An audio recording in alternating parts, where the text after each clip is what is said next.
30 জানুয়ারি 1978 বরিশালে অশ্বিনী কুমার টাউন হলে স্থানীয় জনপ্রতিনিধি ও বিশিষ্টজনদের উদ্দেশ্যে প্রেসিডেন্ট জিয়াউর রহমান বলেন, বরিশাল পটুয়াখালী অঞ্চলের সার্বিক উন্নয়নের জন্য একটি ব্যাপক পরিকল্পনা সরকারের বিবেচনাধীন রয়েছে। উন্নয়ন কাজে জনসাধারণের সক্রিয় অংশগ্রহণের কথা উল্লেখ করে তিনি বলেন, জনসাধারণের অংশগ্রহণ ছাড়া কোনো উন্নয়ন পরিকল্পনা বাস্তবায়ন করা সম্ভব নয়।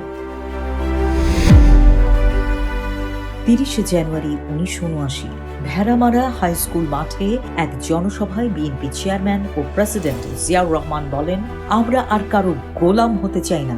অনেক রক্তের বিনিময়ে এই স্বাধীনতা এনেছি, গোলামির জন্য নয়। তিনি বলেন, আমরা গণতন্ত্রকে জনগণের কাছে নিয়ে এসেছি। ভালো মন্দ বিচার এখন জনগণকেই করতে হবে।